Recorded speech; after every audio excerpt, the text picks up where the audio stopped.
Hi, this is David Kay, and you're listening to Altered Geek. Geek. Get altered, get geeky, it's a wild ride. Join the discussion, let's dive into lore. From Star Trek to Transformers, we're ready to soar. Superheroes clash as we spark up the flame. Altered Geek Podcast, remember the name. Oh, and welcome to Altered Geek. I'm your host, Steve Megatron, and joining me on this adventure into geekdom is TFG1Mike. Hello. It's been a long year so far in the last 3 weeks. It has. It has. It has. Lots of stuff happening. Lots of stuff. So, that being said, we've got ourselves some plethora of geeky news that has happened in the last week. A variety of interesting topics, you could say. Buckle up, folks. Among everything. And we're also still gearing up for our top 100 countdown, which I think we're still waiting on a few lists, which is the only reason we haven't done anything with it yet. I think so, but I'm not sure. Yeah. I know we're waiting on a few. That's all I know. Okay.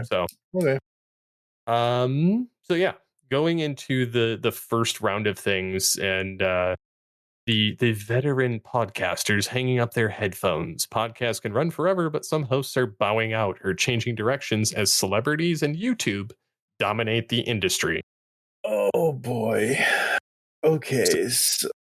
So yeah, I read this article and I was like, oh, okay, this is it's kind of funny because podcasting blew up during COVID because people were like, oh, there's nothing going on, let's start a podcast. And it's like, okay. And then that's when the celebrities got involved, and that's when it went mainstream. When the advertising dollars, that's when they started classifying a video podcast as a podcast. And then they started, us indie publishers kind of got pushed aside for bigger fish with bigger money and bigger audience. So it's funny reading this article because there's a lot of different ones, and I've never heard of some of these podcasts, but I haven't heard anything. Yeah, no, exactly. Because podcasting is all about discoverability, and how you discover a podcast varies, whether it's searching for it through Google or searching through it through if you're an Apple user, if you use Spotify, or honestly, the last 2 podcast episodes that I added to my Spotify Your Episodes playlist, I found them because of Instagram Reels, because it was a video version of the audio podcast that was on Instagram Reels. What interests me about this article isn't so much the beginning of the article, it's the middle after the photo jump there, where it's talking about nearly 60% of Americans aged 12 and up say they tuned into a podcast in the past month, according to Edison Research's latest Infinite Dial report on digital media consumer behavior. But only a few blockbuster names, such as Rogan and Amy Poehler, or shows backed by a household media companies like the New York Times and NBC, rake in huge audiences and paychecks. Nearly half of all ad revenue goes to just 500 podcasts, according to analytics platform Magellan AI, and Edison data shows the top 10 shows account for about 40% weekly podcast listenership. Yeah. That didn't bother Kevin Clancy, who began hosting the KFC radio podcast for Barstool Sports in 2012. Now, that started in 2012. I'm just first hearing of Mr. Clancy's name and his podcast right now, reading this article. Clancy and his friends played listener voicemails and interviewed comedians and other guests in his basement, even as celebrities began to take to the mics in early 2020s, and KFC audience was loyal to advertiser revenue was stable. Then a few years ago, things started shifting. We used to be able to get guests like A-list star who was promoting his or her Marvel movie.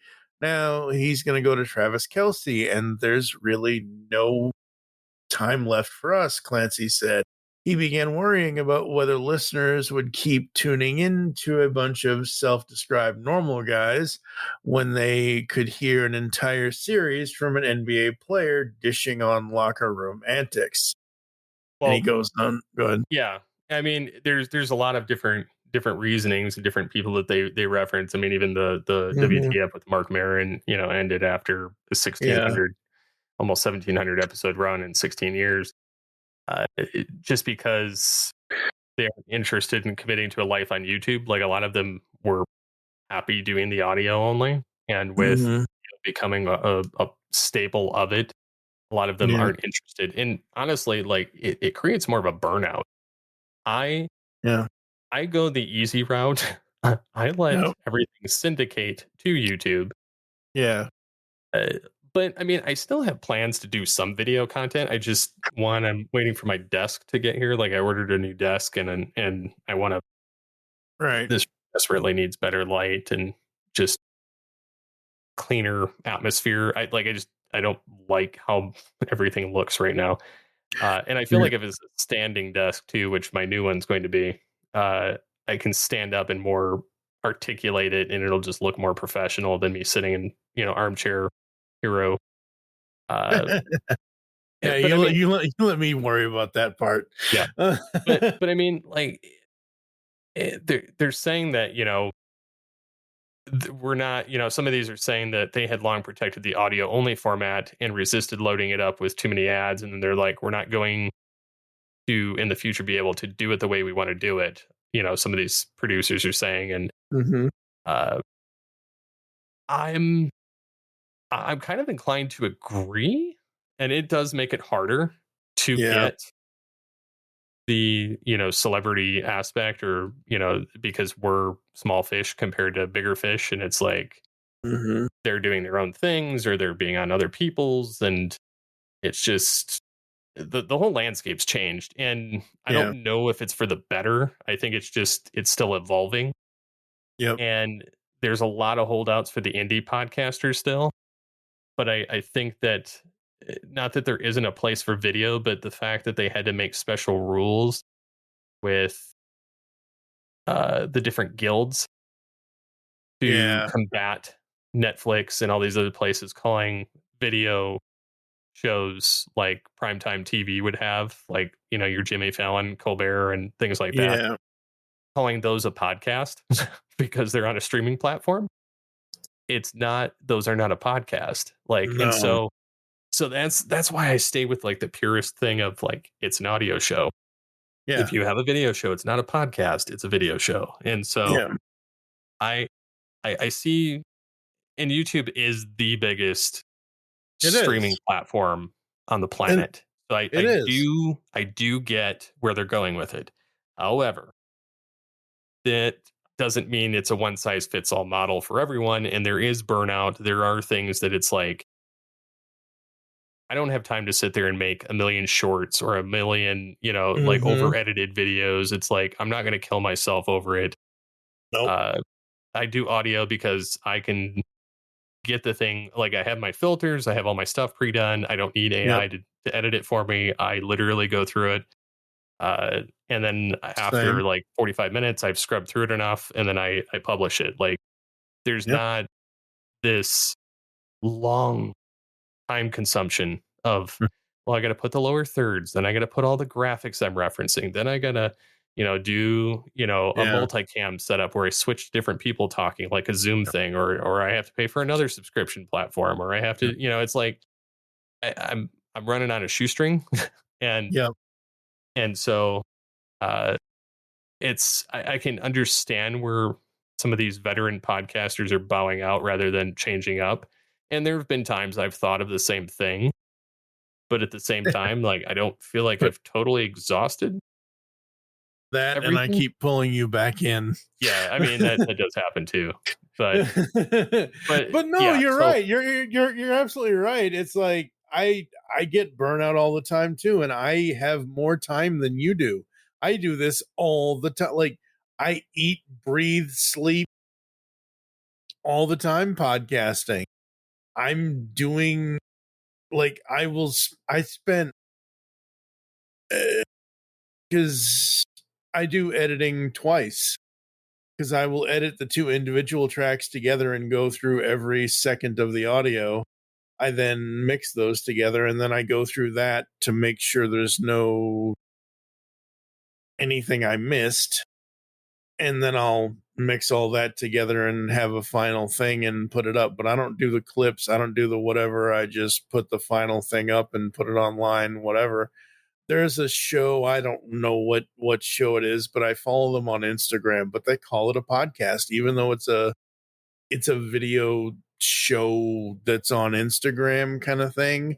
I've never found them. I've never actively looked for their show on Spotify. And I like what they do. I like what their segments are as an Instagram viewer. But yeah, there is a clear distinction between video content and audio podcasting. And I've never considered them the same damn thing.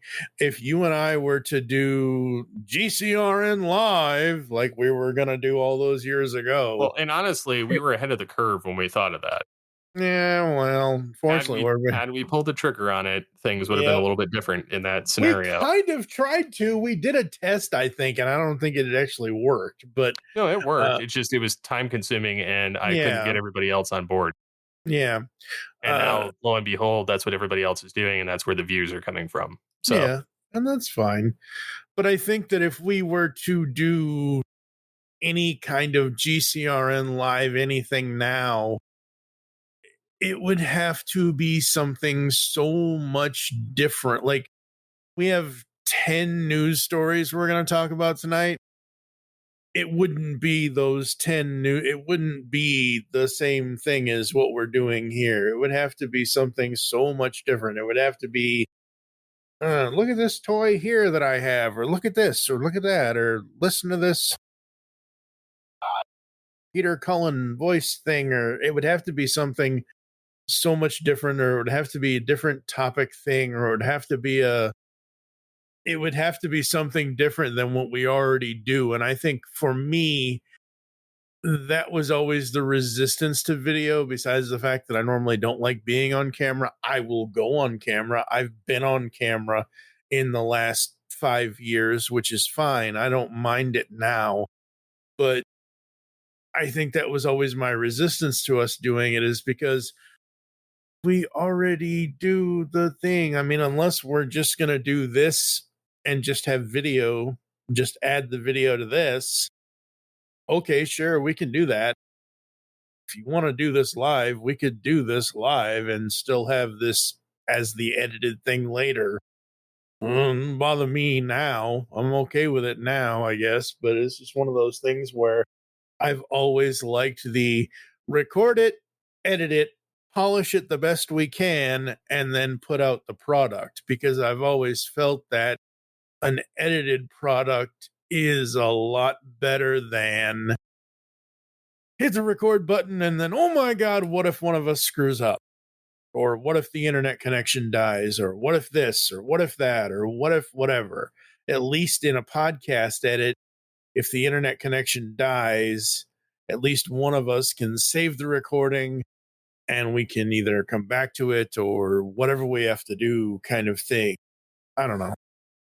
The movie theaters and the movie industry are all excited because Comcast, NBC Universal, mouthful there, decided to extend their theatrical window to 5 weekends in 2026, 7 weekends starting in 2027, because it went to kind of shortened during COVID with 17 days or 3 weekends. And they're saying pre-COVID, they had like 90-day windows before things kind of went all over the place. While I can see why they're doing it, to try and bolster higher dollars, it also means that we'll probably get less stuff going to the theater, which I don't necessarily think is a bad thing, because majority of the stuff that seems to come out seems to be crap anyway, anymore. And honestly, I I've seen like a lot of these different, the theaters trying to change things up. A lot of them now are doing premium seating. Mm-hmm. Like you don't get to like some of them have assigned seats, some of them Yep. have more loungers, and so it's a more intimate experience. And it's Yeah. like I don't really care, dude. Like I'm there to see a movie. I don't care if you put me in a bucket. Like just like I don't need light up massage chairs with like a lazy boy foot stand that kicks out. I don't Yeah. need all that to go see a theater movie. I just want to see the movie in the theater if I'm going to do it. Now, Yeah. granted, I've seen 3 movies in the theater in the last 7 years. Yeah. Um, Terminator, the last one that came out, Genesis or whatever, uh, Dark with old Fate. Arnold. Yeah, Dark Fate. I saw that Yeah. one in theater. I saw, and then 2 family movies with my family, like one this year and then one 2 years ago, Mm-hmm. or 2-3 years ago, and that's it. Like that's all I've seen in the theater because one, I don't have the time. I'd rather just watch it on my couch where it's comfortable and I can watch it at my own, leisure. And it's like Yep. if I feel like watching it, I'll watch it. If I don't, I can skip ahead or pause it or come back to it. Yep. And then I don't have obnoxious people. I don't have to go anywhere. I don't have to like. It's cheaper. Yep. I can have my own snacks. Like, not that. Don't get me wrong. I love movie theater popcorn. Mm-hmm. Like absolutely love it. Mm-hmm. But I don't think that this is going to necessarily fix their problem. Now, No. what I did see that will more than likely fix their problem is I don't know if you saw the quote by Ryan Gosling. Mm. Oh yeah, the one where it's not the movie theater. It's not our issue. It's the movie people. It Yes. make the So- stuff that we want to see. Yeah. So his quote was, he tells Hollywood it's not moviegoers' job to keep theaters open. It's our job It's yeah. to make things that are worth viewers coming out for. Yeah. And honestly, I 100% agree with it. I agree with him, but at the same time, that's still not going to get me to go out. No, but I agree in the sense that if you're expecting for the theaters to do their due diligence there, Mm-hmm. and they want the money, Yeah. which obviously they do, Yeah. the answer to the problem is Mhm. put out original new stuff. Yeah. Like he's literally saying that it's their job to make things that make it worth Mhm. people coming out for. And he's getting so much like positive Mhm. feedback on social media yeah. for it because Oh, I 100% agree with him.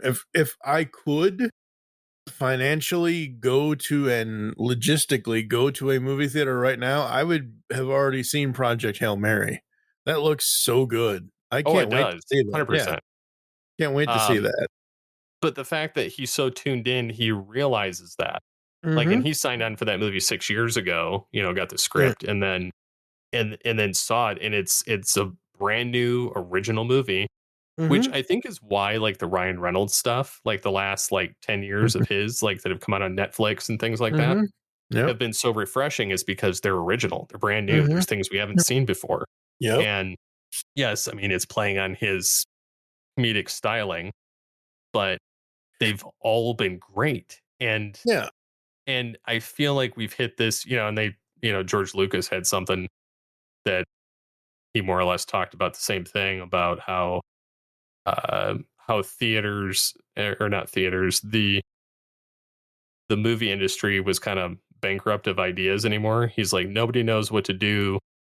The stories they're telling are just old movies. Let's do a sequel. Let's do another version of this movie. And it's not just in the movies, but in almost everything. There's no original thinking. It's like, I saw something, let's do something like that. Mhm. Like there's no putting it down for a while, giving it time to breathe and coming back to it with a fresh take.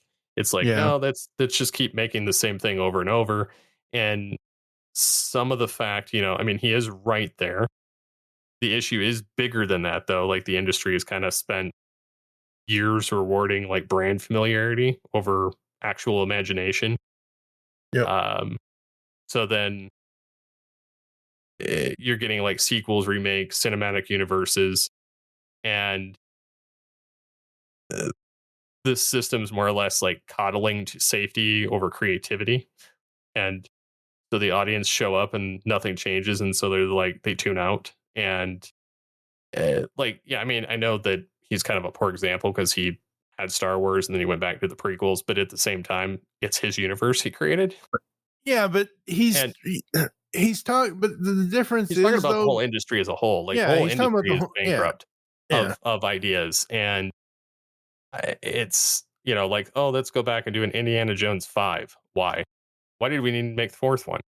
You know, Mm-hmm, it's like Eddie Murphy. Why would I come back for Beverly Hills Cop 4 if the story mm-hmm. is not absolutely good and needed? Like, what is the point of it? You know, and or like, uh, you know, Happy Gilmore 2, or you know, or like, I don't know, like the Sonic verse, like all the Sonic movies we've Mm-hmm. gotten. It's Mm-hmm. been enough to keep Jim Carrey like happy, and he retired because he was so done with movies. Like, he's Mm-hmm. genuinely having fun. And then you're seeing, you know, Ryan Gosling having fun in this new movie. And Yep. I feel like that's where things need to go back to. Like, they need to be doing something they're actually enthused with, having fun with. It's not just a paycheck, it's something original. They're taking, you know, creative license with it. They're staying true to the source material. And we'll get into that later with Star Trek and some of the other stuff. Mm-hmm. But I feel like there is a realm to play and to make Yeah. it your own, but there's also a realm that you don't screw with the formula Yeah. that made it what it was, and in the process alienating everyone who likes it. So yeah, so I mean, I feel like this window thing that they're trying, I don't know if it's going to make that big of a difference if the quality of the movies are not getting better. Very true. Very true. Very true. And just doesn't. Yeah, I don't know, dude. It just one of those things where. And then we get to the bonus part of this, where the bonus part, which I saw Pop Culture Brain on Instagram post they posted it everywhere, but he's talking about how Universal Studios thinks exclusivity is going to get us back into theaters. No, They're wrong. they're wrong. Like that's the wrong part of this. Like, yeah, fine. You want to extend the window to 45 days? I can wait 45 days to be able to purchase a Fandango download of whatever movie it is, or wherever it's going to end up streaming. Sure, fine. I can wait 45 days. But for you to think, Universal Studios, that having your movie exclusively at one theater or another. Look, I've been living in, and I'll say this because I don't care. I've been living in Anderson, Indiana for almost 4 years now. It'll be 4 years this coming up June. I don't know where the nearest movie theater is in this town. I've never looked because I haven't seen a movie in theaters since 2018. I don't have, and I know I'm beating a dead horse here, and I know people have heard me say this the last episode, probably the episode before that. Cerebral palsy, can't drive, don't like the public transportation in this town because it was unreliable for me at the time when I moved here 4 years ago, and in 4 years I don't think it's going to change so far, because I've had bad experiences with it in the last 4 years too. So yeah, I'm not going to theaters. I'm just not. I call me an old man curmudgeon about it, but I am more than perfectly fine to give them their money on the back end for the media release than I am on the front end for the theatrical release. as long as it's a movie I want to watch. Yeah, I mean, I'm to the point where like I really don't care about exclusivity. I personally, I like that's just a detractor for me. Yeah. Like I have no ambition to deal with that. Like I'm just not. And for them to play the game that the game consoles are doing, like PlayStation, oh, it's only for our system. Okay, well, thank you for playing. I'm not dealing with that. Um, and I saw, a comment about that on Twitter, X, whatever, Yep. the other day. Uh, somebody had posted, they had posted something along the lines of, I think, what was it? They were so tired of the exclusivity for product. Ah, Uh, what was it? It was a geek illustrator for like Hasbro Mondo and like Lego video game stuff and like gotcha. story artist on 90s X-Men the animated series. Dude's like based out of Florida. Uh, he he'd commented because he did all the 90s like Fox animation stuff like graphically, Yep, and gotcha. so he was complaining about, what was it, something to the effect that he was tired of all of these retail exclusives for how both like Target and Walmart handle them. Yeah. Like he was showing like a Target item that he wanted, and it says your item has been canceled. Right. And he was trying to get Studio Series 86 damaged Megatron, Ah, gotcha. Yeah. and he pre-ordered it Oh. with Target, and Ah. uh, and then some, a bunch of other people were going like, yeah, mine got pushed out to Q3. And then somebody else was like, I ordered on Pulse in Europe, because they hold it directly, but they're like, um, it's such a pain. And then somebody else was like, my Megatron was delayed for the third time this morning. And I was just like, I get tired of the exclusivity of these retailers of not getting it, or it's delayed, or any of that. I said, so I just ordered knockoff and slapped a Toy Hacks faction on it and called it a day. Says I don't play the exclusives either, or lack of carrying it. I pre-order it, and once delayed, I get the knockoff. Oh, jeez. So that was my comment to it. It's like I'll get the legit one. It's like, but you gotta meet me halfway here, guys. Yeah. It's like if you're not gonna meet me halfway there, it's like I'm not gonna deal with it. I'll just go somewhere else. Yeah. And since we're talking about toys and exclusivity and everything else, this isn't really exclusive, but I am sorry. Almost $50 for an Autobot symbol transformer. Oh, God. The Optimus Prime that turns into an Autobot symbol that's coming out. I would only keep it in Autobot symbol mode. I would not ever keep it in robot mode. But the fact that that thing is like $46.99. Oh, I'm curious to see what the Megatron is going to look like. But I hope they get the purple right for the Decepticon logo. And I don't dislike what they've done. I don't dislike it either. I just think it needs to be like $10 cheaper. No, and I agree with you. Yeah, it's not worth it for that price. No. It's Yeah, it's bad. All right, so heading on over to Screen Rant. We're going back into the films here, folks. Guy Ritchie's action movie In the Gray, starring Henry Cavill and Jake Gyllenhaal, revealed in new trailer.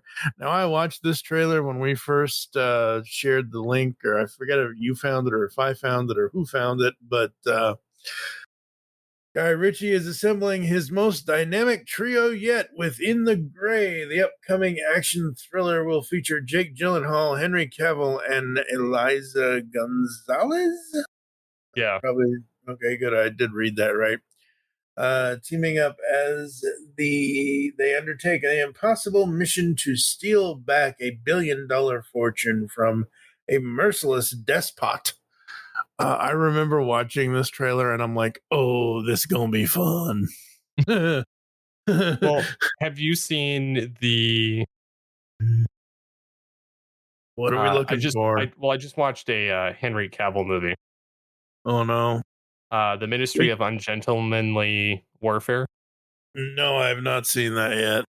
It's great. Okay. It's got the current actor for Jack Reacher. It's got like, a bunch of other guys in it. It's got it takes place. It's supposed to be like during World War II. Right. And there's these like 6 renegade guys or 5 renegade guys that basically do the impossible. It's inspired by a true story, but all of the gore and all of the explosions and all the stuff that's in it, like, it's not really gore. It's just funny how it kind of does things. Um, it was more of a clandestine like spy like undertaking in the actual history. This is more of an exaggerated version, but it's funny, like just how they're all portrayed, and Cavill is their like ringleader for the group, Oh wow. and he plays it really well. And it honestly gave me kind of an 80s vibe for like a bunch of action stars, Oh, very cool. how it played out. And I thought it was really well done and a lot of fun. So yeah, despite all of the things in it, I did recognize an actor from Star Trek Strange New Worlds in it. So that was kind of cool. But yeah, I mean, it kind of, I feel like Cavill's kind of into his own right now, having fun with different projects. And Yeah. so, yeah, I'm looking forward to this. Yep. Yeah, I'm looking forward to it too. Another thing where at least I'm kind of looking forward to it, I guess. I don't know, but Lego Batman 2 is coming out. So we had that trailer. Looks kind of fun. They're bringing everybody in, kind of a thing on this one. What did you think of that? Did you watch that trailer? Yeah, I mean, it's a Lego movie. But I don't know. The Lego Batman and even this new trailer for the second one just always looked better to me than the Lego movie 1 and 2 did. I'm gonna have to have to rewatch Lego movie 1, and I never saw Lego movie 2. I saw Lego movie and I'm like, this sucks. Well, this is a video game. Oh, well, this is a video game. But yeah, Lego Batman 2 video game. I thought it was an animated film. No, it's Legacy of the Dark Knight. Oh, Legacy. That's right. It's the oh, Yeah. It launches damn. May 29th for PS5, Xbox, Oh, and Switch, and PC and Steam. nice. I've played enough of the X-Men games in the past. I don't, or not X-Men, but sorry, I was just watching that earlier. But of these Lego games, and I'm just kind of like, like the last one that I played was one of these, Lego Batman or the Star Wars Episode 1, and then I also played before that the Lego Island. Okay. So yeah. Very cool. Very cool. And then Ben Affleck.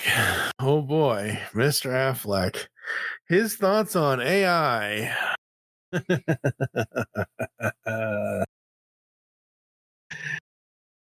Kind of lines up with us pretty much. It's just a tool unless you actually teach it how to use itself. Well, and he's like, by he itself, goes it's yeah. garbage.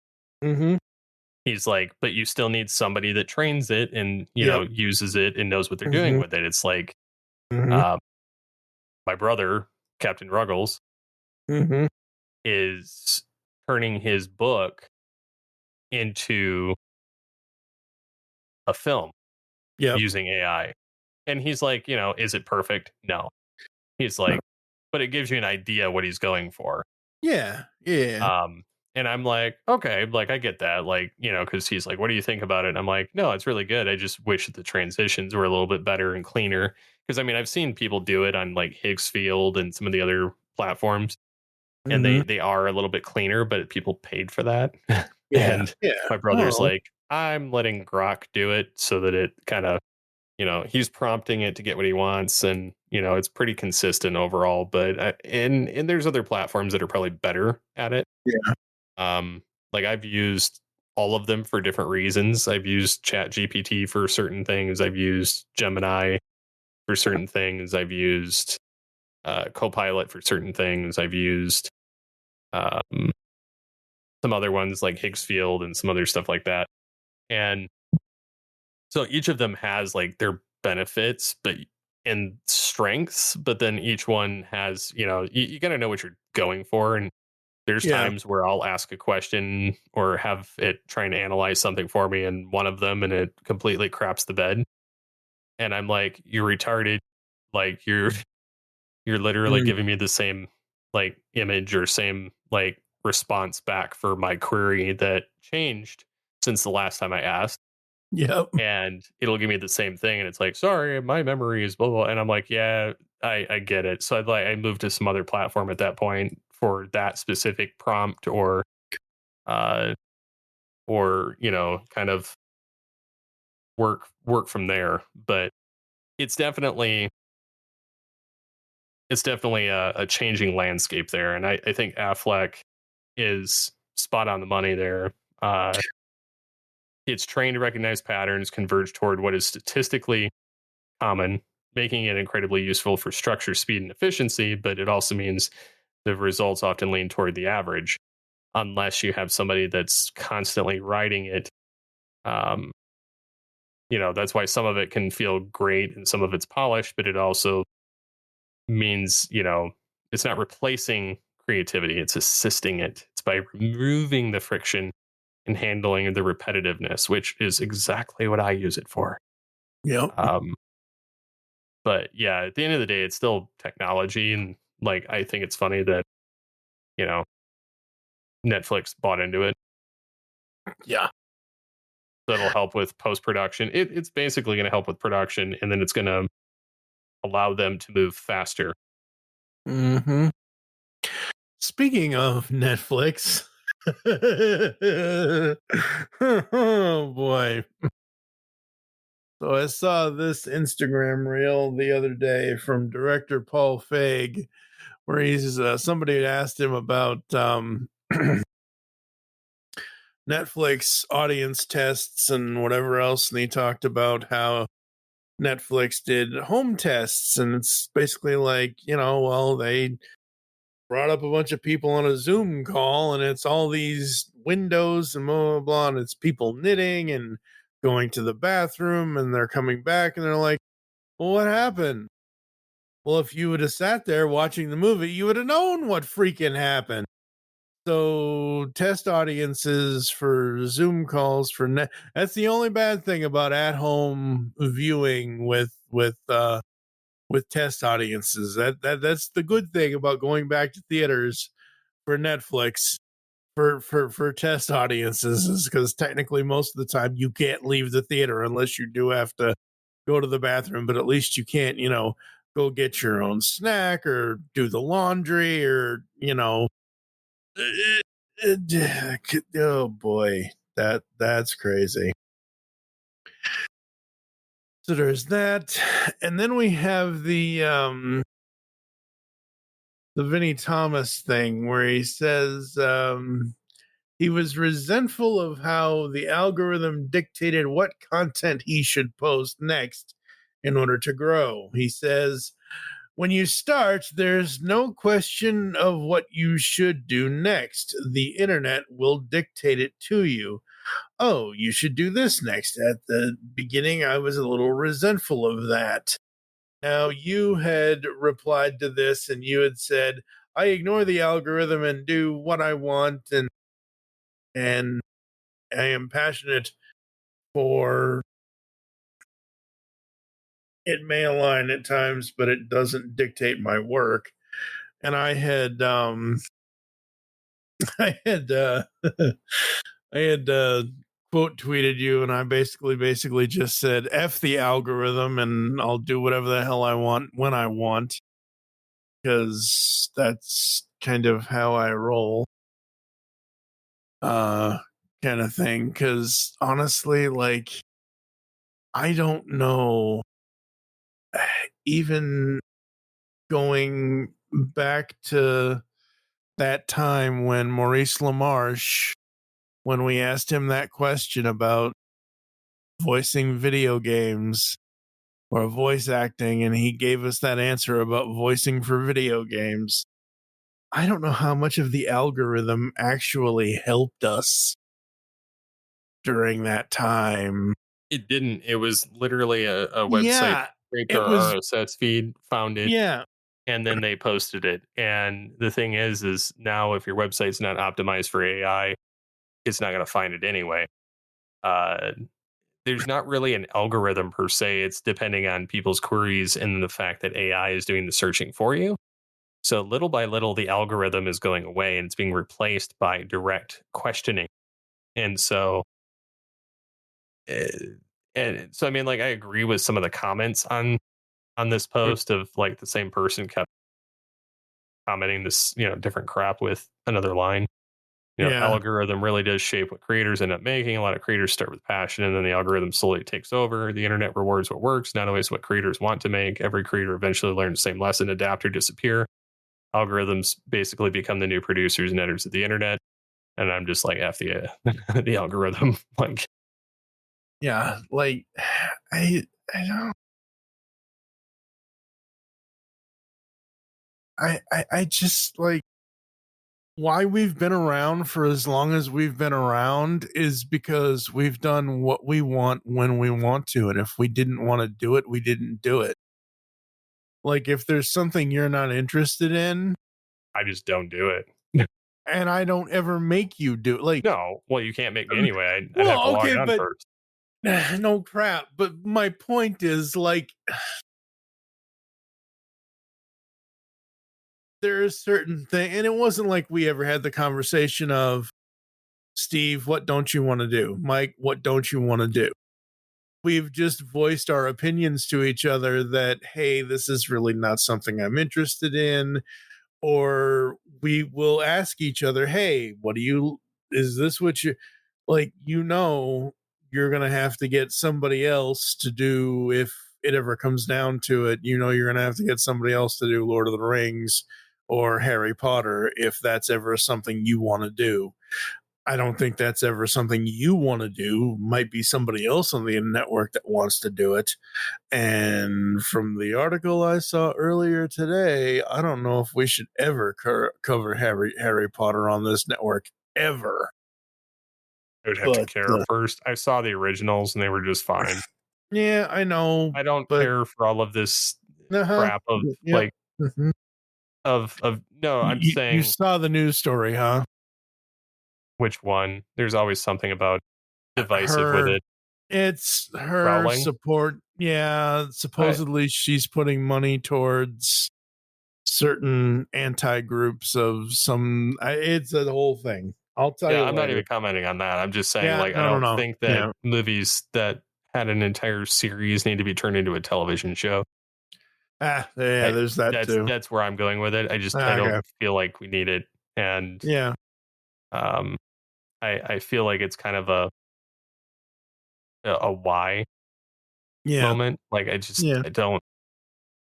I don't feel like it's necessary. So that's part of it. And then the other part of it is like I think a lot of this franchise stuff, the ships have kind of sailed. Like there was the Rings of Power on Amazon, and the thing is that they do these series, and then you get people that don't really like the source material as much as they claim they do, Yep. and so then they jack it all up, and then they add their own Yep. beliefs and agendas to everything, and so like one way or the other doesn't matter. Like I'm not even picking sides there. I don't care.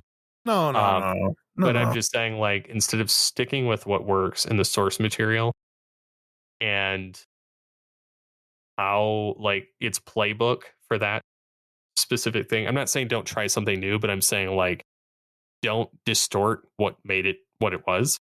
Yeah. Um, that's where I feel like things keep changing, and then it's So Yep. And now we get to the good stuff, folks. We get to GCRN versus IGN. The war rages on. Take it away. Starfleet Academy is canceled. The end. I haven't even watched most of this. Like I watched the first like 5 episodes. I don't know. When they got to the point of having uh the episode where they talked about Captain Sisko. The thing I don't like about this show, none of the characters are likable. Okay. It doesn't feel like Trek. They swear, they're very uncouth and unprofessional for something. Like I get they're supposed to be Academy students, but if it's supposed to be, I mean, this takes place in the Discovery timeline, like after Discovery. So some of the cast had jumping over like the engineer and Yep. the admiral, and then they have Holly Hunter playing a kind of lackluster commandant for the Academy and the captain of the ship. I feel like this whole show is kind of a crapshoot, and then it's not like they're playing loosely with canon here because like it's so far in the future. But I feel like you could have made this any show and not called it Star Trek and had the same result. Yeah. Like they're literally playing with the like trying to appease the nostalgia of it, but a lot of the cast and a lot of the characters are just kind of and people are like, IGN.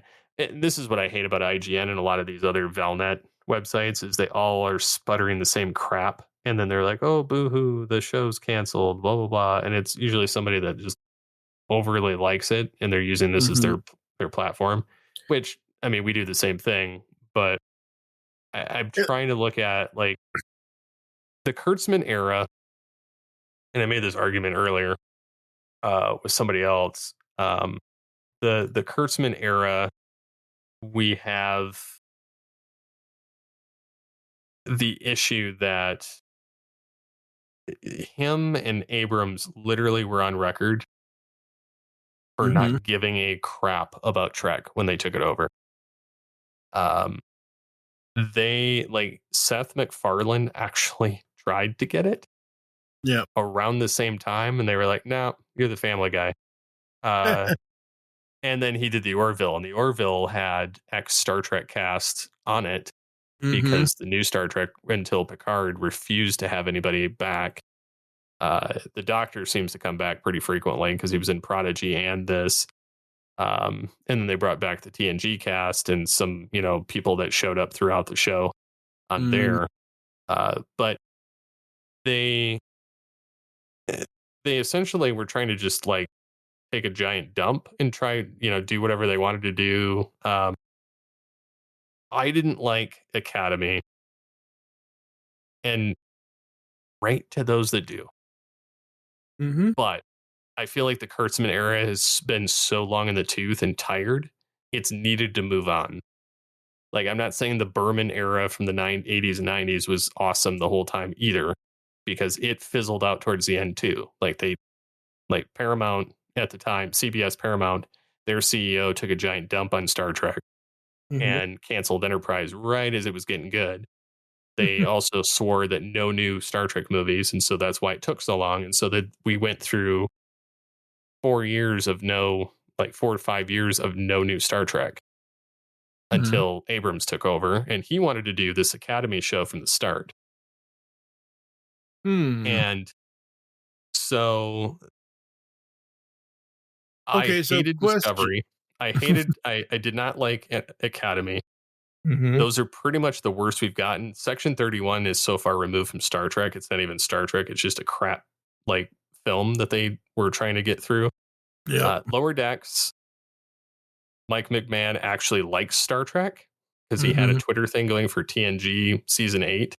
Like, and so like, while it's comedic and it's kind of crass too, it filled some of that. Like he was playing loosely with it, but at the same time was sticking to canon, which I highly respected in the sense like he wasn't trying to reinvent the wheel just for the sake of doing it. Like he had the characters that were kind of just wild and, you know, doing whatever, but they you could see that there was genuine love and like knowledge of the history of Trek in it. Right. And then Strange New Worlds, it's not the best show, but it's not terrible either. Like it's taken some liberties, but overall I enjoy it. Picard season 1 and 2 absolutely despise what they did to everybody and how they offed a lot of characters. Picard season 3 was great because Metalis, again, an old Voyager Enterprise writer, came back and took it on, and then he framed it similar to the old Star Trek movies. So that was why it was good. Yep. So we more or less turned it into a 10-episode movie arc to get them their final send-off the way that they should have been 20 years ago. Yeah. And then we got Prodigy, which had great legs on it, like had Janeway, had, you know, Holographic Doctor, had Chakotay, had, you know, a lot of reprisals in it. It got canceled after 2 seasons and it was just getting its legs on it. And I felt like that was probably the closest thing to an Academy show that we had. And like they've got like young Star Trek, like some like toddler Star Trek that's out now, which I'm like, why? But anyways, I was really hoping we'd get Discovery.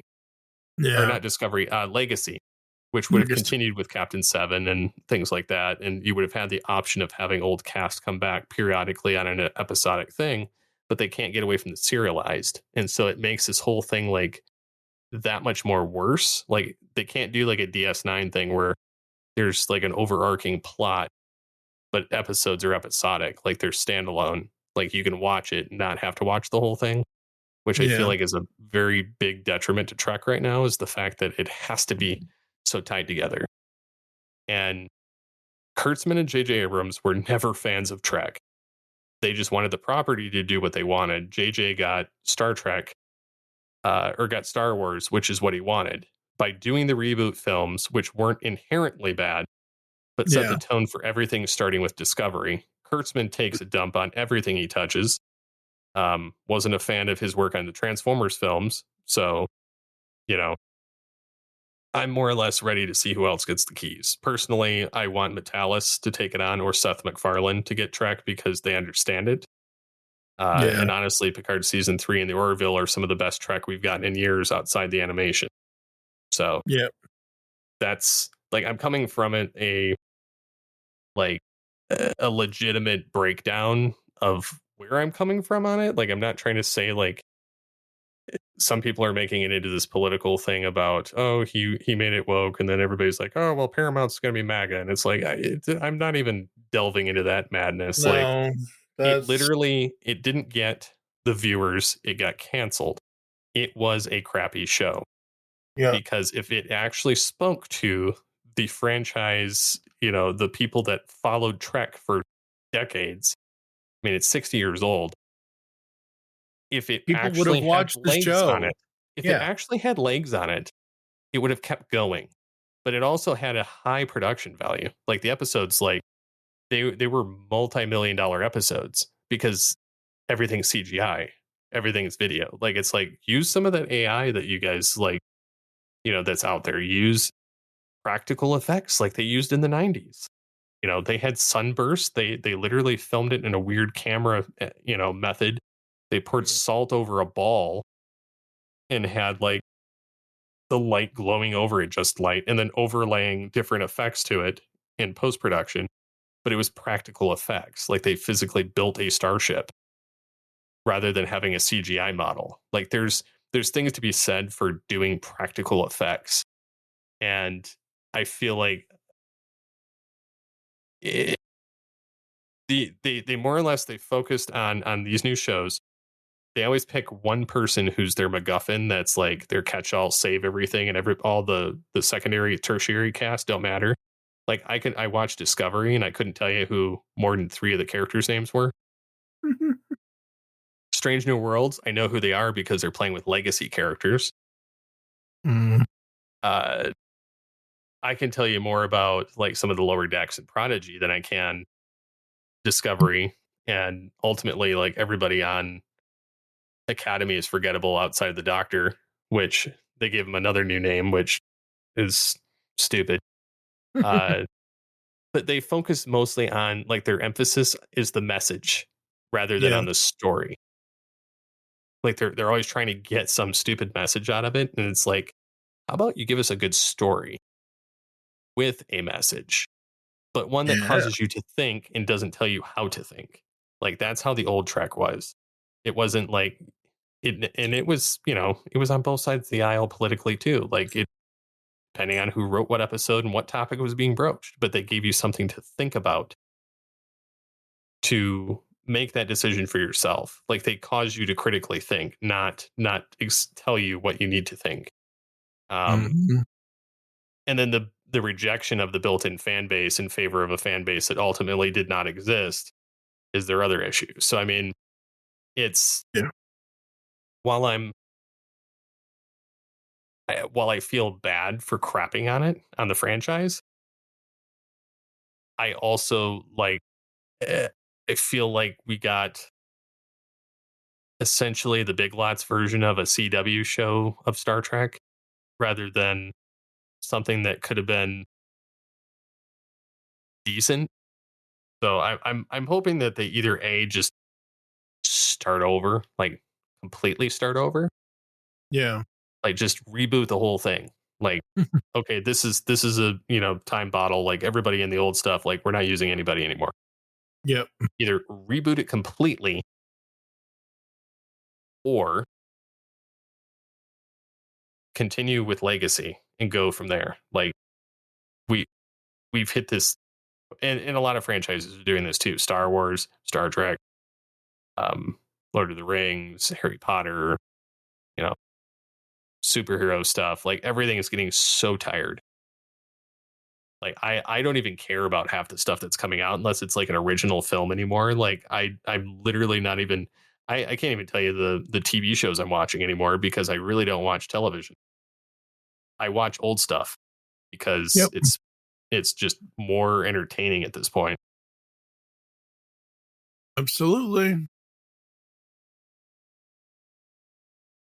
So from there, From there, we go to OnePlus is dead. So OnePlus is a phone manufacturer, or they were. Not here in the US for the most part. They're in the other parts of the world. The only reason why I know about OnePlus is because I've been following tech for majorly since about 2019 again. I've used to follow tech in the old days when we used to do tech stuff in the early days of the GCRN, but they used to manufacture phones. And apparently they're either going to fold into Oppo or they're going to fold into something else or whatever, but they're going to cease operations. And from 9 to 5 Google, there's a video linked in the show notes that goes through all of why they're shutting down and everything else. And it just, the video, when I watched it, I was like, I don't remember a time where here in the US we had anything else other than Apple, Samsung, and Google. The last time we had something more than the three big companies in smartphones was probably 2006, 2005.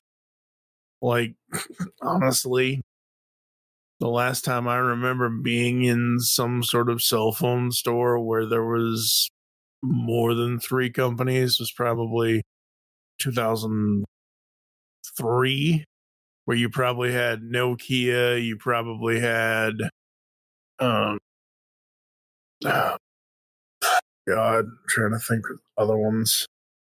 Uh, I can't think of other things, but it just sucks that when I watch all the tech reviewers that I watch, like MKBHD or Mr. Who's the Boss or Mr. Mobile or 9 to 5 Google or any of these tech people on YouTube, and they all do phone reviews. And sometimes a lot of the phones they review aren't even available in the US. And I'm like, but they're so much cooler. And I'm like, why can't we have cool phones like that? Like phones that could do this, that, and the other thing, and phones that have these features or that feature. And don't get me wrong, I mean, between Apple, Google, and Samsung, each company has cool phones, except half the phones now are so. The design of phones here in the US between the three companies, they're so streamlined, safe, and like just the design of the phones are all the same now between the three of them. Like they all have their same, like the last time Google did any major upgrades was from the Pixel 5 to the Pixel.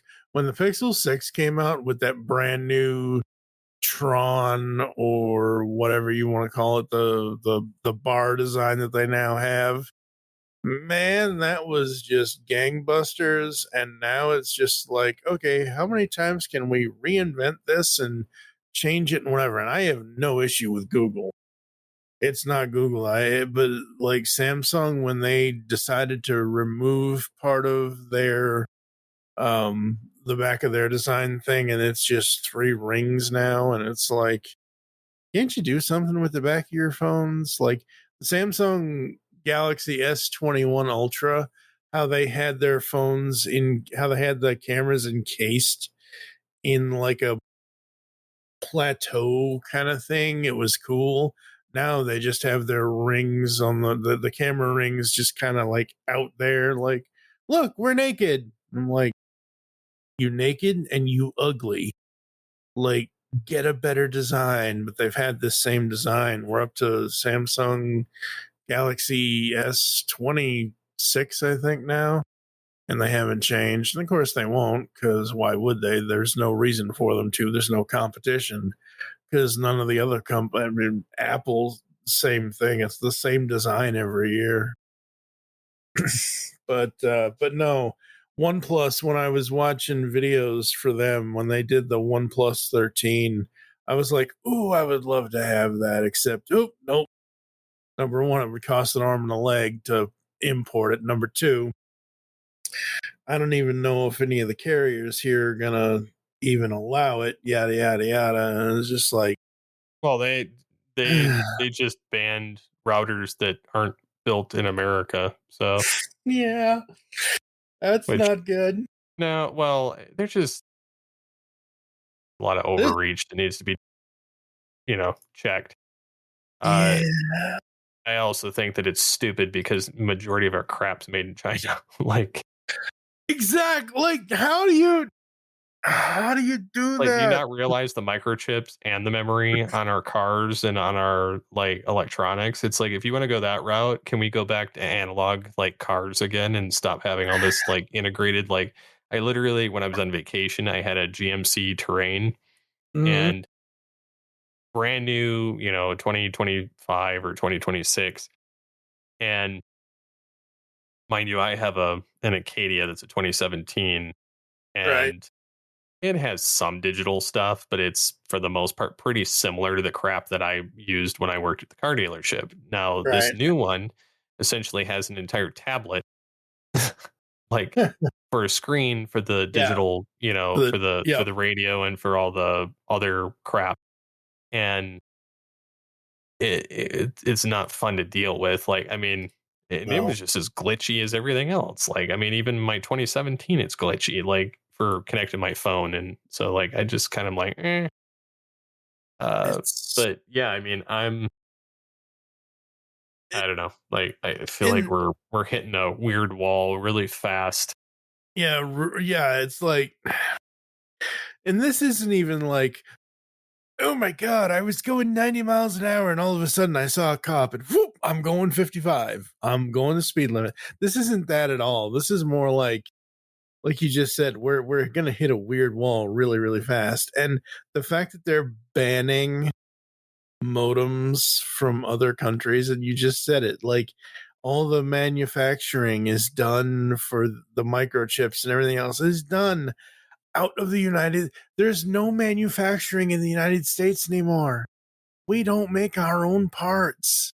And I think Like, that's what he's trying to do, but at the same time, like I feel like this is a lost cause because like in the one hand I agree like we should have a little bit more stuff made here, but it also needs to be affordable because if you price yourself out, nobody's going to buy it anyway. true. So like I kind of look at it from that perspective. Very true. So yeah, I don't know. I'm Yeah. so tired of like it's like that Captain Picard meme where it says damage report. I feel like I open up the news and every day it's that. Oh yeah, it's very much constant damage reports. Exactly, very much And so. that's honestly why they say like because I watch a lot of millennial jokes and stuff, and they're like, it's funny because millennials lived through all of these different things and just had to learn to adapt. Like That's right. yeah, we We're did. constantly adapting at this point. And the last bit of news that I saw this week or this year or this whatever this is, Meta and YouTube ordered to pay $6 million in a landmark social media addiction trial. This is coming from Variety, story done by Gene Mattis. A jury on Wednesday ordered Meta and Google to pay $6 million to a 20-year-old woman who alleged that she was addicted to Instagram and YouTube as a child. The jury of 7 women and 5 men found that the company is liable for product design features that harmed the plaintiff's mental health. The jurors awarded $3 million in compensatory damages and later granted an additional $3 million in punitive damages. Meta was ordered to pay 70% of the damages, with Google responsible for the remaining 30%. I feel like that's an Apple thing, 70-30, for some odd reason. The lawsuit is one among thousands nationwide to allege that companies like Meta and Google are responsible for making addictive products that have harmful effects. The case is the first of them to go to trial and is considered a bellwether to assess how others' claims could be resolved. The plaintiff, Kaylee GM, testified in February that she created the YouTube and Instagram accounts when she was 8 and 9, respectively. So this sounds like a parent issue more than a legal issue. If your parent is not policing you, then your parent is the one at fault. And if you're the one using it, like, yes, if you got addicted at 8, like, yeah, I get it. My youngest son, he is 10. If I let him watch, he will stare into space with like the beta wave dead stare, and will not eat, will not drink, forgets everything that's around him, like just runs on autopilot as he just stares blankly with his mouth open. And yes, he would be addicted. I put as a parent time limits. I use, the Google Family link. I use additional services to block things. I put time limits on everything. Like I put school hours, I put night hours, because when I didn't have night hours, my children would stay up late at night, and then I would wonder why they were awake or not awake on time in the morning. And it was because they stayed up all night watching. And so when I figured that out, and I can track everything, like it's not like back in the day when we were kids where like TV, you get to 1 a.m., it plays some of those like infomercials about music, and then it just goes to the and just has the multicolored screen where the channel actually shut off. Like, it's a parent problem, but people have gotten so crazy, it's ridiculous. Yeah. So you're at 100% right. It is a parent problem, but this is where I have an issue with this story. She testified in February that she created YouTube and Instagram accounts when she was 8 and 9, respectively. YouTube and Instagram, I don't think allow you to create an account unless you're at least 18 years of age. I know there are kid accounts on both platforms, but I don't think you can actively can you create a YouTube Kids account?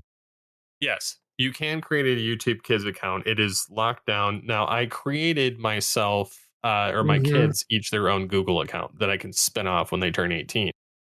Okay. The thing is I have them under a family link and I can lock them down. Right. But could she actively go on to YouTube, create herself a kids account without You still need an email. yeah. So that's definitely a parent issue right there. But anyway, um I was on it every single day, she said, first thing when I woke up, right after school, and then late at night. She alleged that she gave up other hobbies and that that the apps led her to suffer from anxiety, depression, and body dysmorphia. Meta CEO Mark Zuckerberg also testified at the trial, which was held in Los Angeles Superior Court. Downtown LA, Zuckerberg defended the choices made at Instagram, particularly around beauty filters, saying that the company is trying to strike the right balance between potentially harmful content and free expression. Adam Mosseri, head of Instagram, also testified, saying he did not believe it was possible to be addicted to social media apps. As much as I like Mosseri for the most part, he's a little foolish on that one. Plaintiff's lawyers argued that design choices like infinite scroll were intended to keep users hooked on the apps, which led to greater. Meta's attorneys said they plan to appeal. We respectfully disagree with the verdict and will appeal, said a company spokesperson. Hey, look, this is just one of those things where I don't know, like it just. I would have to look at my digital well-being to see how often. For me, with social media apps, I'll cite Facebook, Instagram, and Twitter, and I've mentioned specifically on this podcast and others recently that I think out of the three of them, I'm on Instagram the most. When I'm like, Instagram for me is mostly doom scrolling stuff, reels mostly. But the other two, it's mostly just to check up on people or to post stuff kind of thing. I mean, I get it. I can understand where it is. I don't really like, I'm not on YouTube all that much. Like, I watch YouTube videos. I actively watch YouTube creators that are not TV shows. Maybe once, twice a day. That does not count when the Chaos Queen is streaming because I am basically her background producer kind of thing. Not really, but like I monitor parts of her streams and stuff. So, like, but yeah, I mean, yeah, social media can be addicting. I don't know. It's a slippery slope, but like you said, like with kids, you got to put filters in place on that, and that's up to the parents. I mean, that's not the child's issue, but I don't know. This is crazy stuff, folks. It's crazy stuff. Maybe lazy parents. That's really what it is. Mm, Like be your kid's adult. mm-hmm. Like stop being a lazy bum. Like that's literally my thought for it. Yep. All right, So folks, that's it for the news. We're gonna make the topic pretty quick because it's it's late. after. Yeah, it's late. And yeah, so for 2 seasons now, I think it's been about 2 years or so. I don't know, whatever. Anyway, 2 television seasons, let's say, since 2024. I found this new TV show called High Potential on ABC, starring Caitlin Olsen. It's like I said, it's called High Potential, and I follow the news about it everywhere I can. And most of the time I see news articles from everywhere else other than CBR, because when I think of CBR, I think Comic Book Resources, which is what its name is. I don't think of them covering TV news. So the other day, I forget when this was, because the screen cap I have is from when it actually happened, so I don't see the actual date. But anyway, this is when the show was going to come back. When it was going to come back off its little hiatus. CBR on Facebook. One day after renewal, ABC's record-breaking series returns. So they got a season 3 renewal. So yay, High Potential's going to come back for a 3rd season.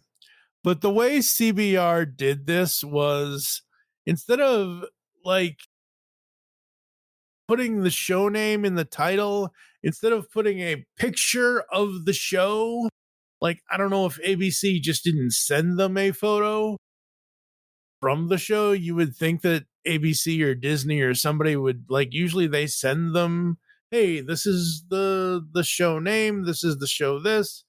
It's just a picture of the ABC channel logo.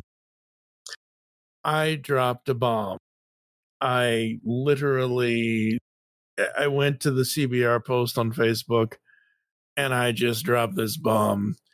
You people do the lamest job, the sloppiest job of getting people to click on your links or your advertisements for your articles with just the network logo. Why not actually use an image from High Potential?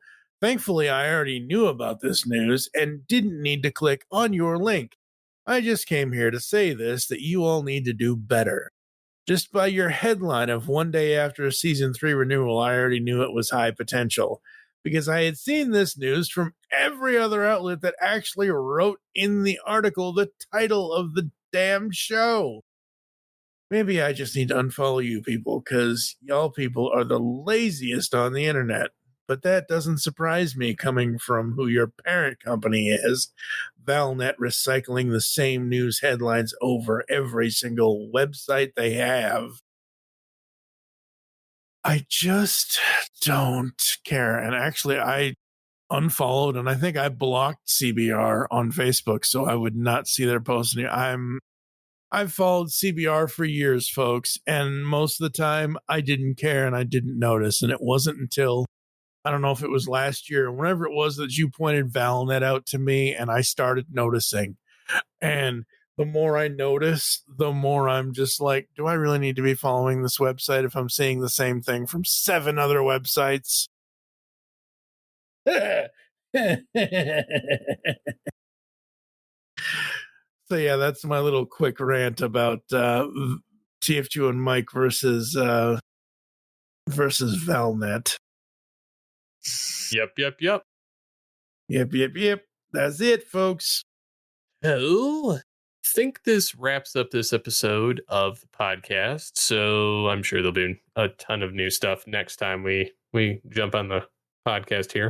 If you'd like to leave comments on this episode post, you can do so on geekcastradio.com or any of our other social platforms that you find this at. You can, of course, find this on your favorite podcatcher. And thank you, as always, for listening. Until next time, get altered, get geeky with the Altered Geeks. From classic icons to new sci-fi dreams, with every episode we'll unravel the themes. Let's geek out and laugh, keep the spirits high. Together we'll journey, reaching for the sky.